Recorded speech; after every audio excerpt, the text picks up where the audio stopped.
Olá, estamos de volta com o programa Ressoar.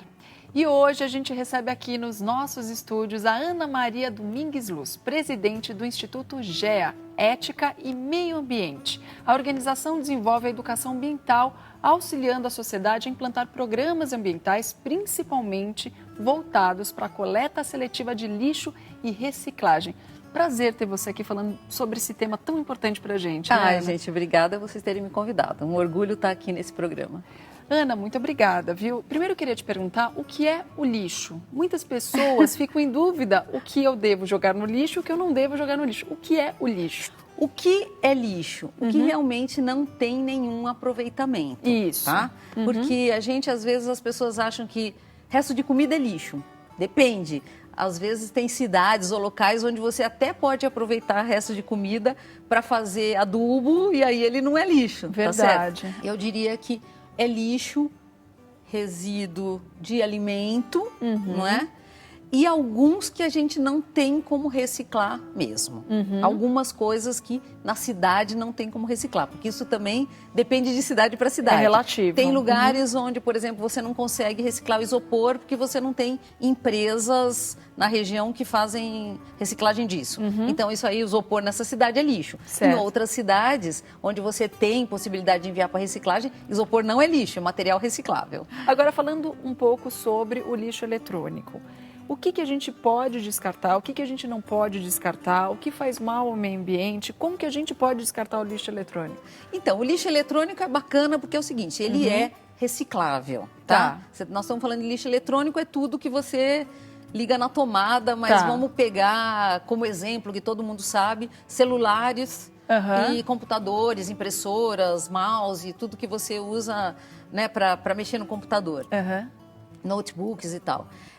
Tudo que tem naquele material, naquele equipamento, ele é reciclável, desde que ele chegue no destino certo. A mesma coisa de outros materiais que nós estávamos brincando aqui, mas mesmo plástico, papel, vidro, que todo mundo sabe que é reciclável, ele não vai sozinho, caminha e vai voando para as usinas ou locais de reciclagem. Não adianta você separar o lixo e não chega no lugar certo. Você precisa ter certeza que ele foi encaminhado para o lugar certo. No caso do resíduo eletrônico, ele é composto por um computador. Ele é composto por partes de vidro, partes de plástico, partes de metal e vários metais pesados e metais nobres até que fazem aqueles circuitos. Quando você, todo mundo acho que já viu um computador por dentro, é cheio de coisinha, de fiozinho e tal. Aquela plaquinha verde cheia de luzinhas. Cheia de coisinha espetada, né?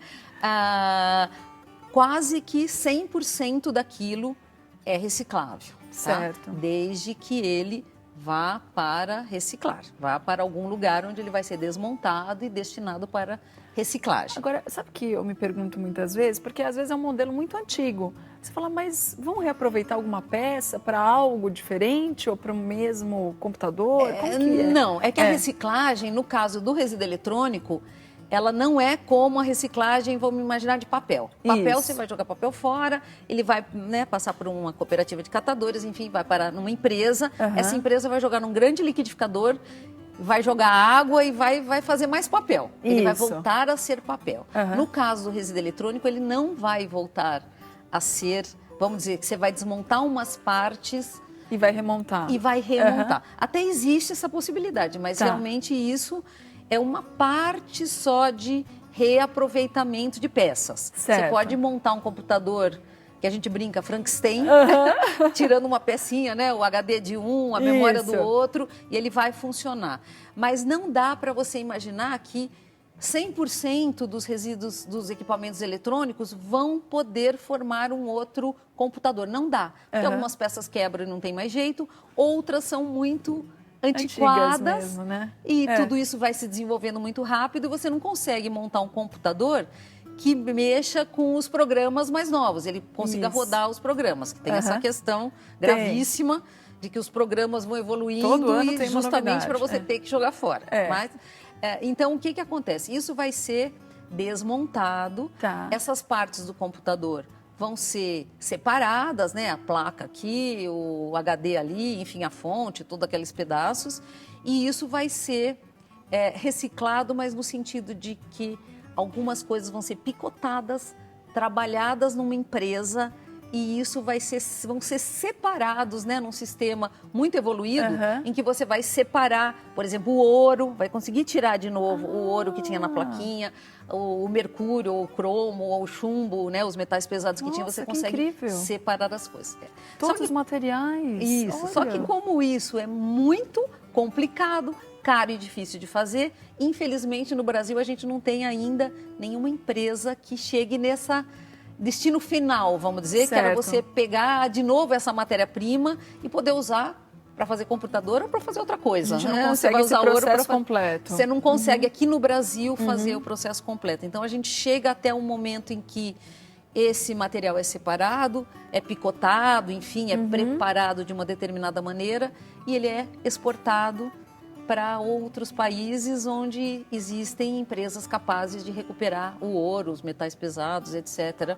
Nós aqui no Brasil estamos, infelizmente, engatinhando para nos preocuparmos com o que vai acontecer com o nosso lixo. É verdade. O lixo comum e também o lixo menos ainda o lixo eletrônico, né, Cris? Porque o pessoal, no geral, não quer nem saber, né? Não. Nem saber. Olha, me dói o coração quando eu vejo geladeira boiando no Rio Tietê. Porque eu falo, quem que pegou uma geladeira e não foi sozinho, porque ninguém consegue carregar uma geladeira sozinho, poucas pessoas têm essa força de carregar uma geladeira sozinha, e jogar no rio, porque alguém colocou aquela geladeira ali, ela não foi andando sozinha até o rio, né? Exatamente. E esses resíduos, inclusive geladeira, eles têm alguns problemas a mais do que simplesmente sujar, a caixa ali, né? Poluir, ocupar espaço e tal. Eles têm componentes que podem causar problemas mais graves para o meio ambiente e para a saúde das pessoas. Então, a geladeira, por exemplo, ela tem um gás lá dentro que você não pode quebrar a geladeira e deixar esse gás ser solto na atmosfera, porque isso vai causar problema na camada de ozônio. A gente vem, né, com um trabalho há muitos anos aí, tentando evitar que o gás da geladeira seja vazado, de geladeira e de ar-condicionado. Verdade. Não é? É verdade. Mas, por exemplo, se você jogar o que eu vejo, quando eu vejo, me dói. Bom, tudo que é lixo me dói se eu vejo jogar. Eu imagino você que entende mais do que eu. Sofro muito. Mas, por exemplo, se você vê o que é muito comum na nossa cidade, você vê um monitor de computador daqueles velhos, né? Porque agora nós estamos trocando, tem aquele monitor fininho, todo mundo quer jogar fora o velho. Aquele monitor, ele tem muitos componentes poluentes e contaminantes, como chumbo, como fósforo, etc. Que isso, quando ele vaza no meio ambiente, ele pode causar contaminações graves e vai contaminando pessoas. A água chove, aquilo escorre para o lençol freático, para os rios, para as lagoas, enfim. Assim então a gente vai espalhando uma contaminação grave. Agora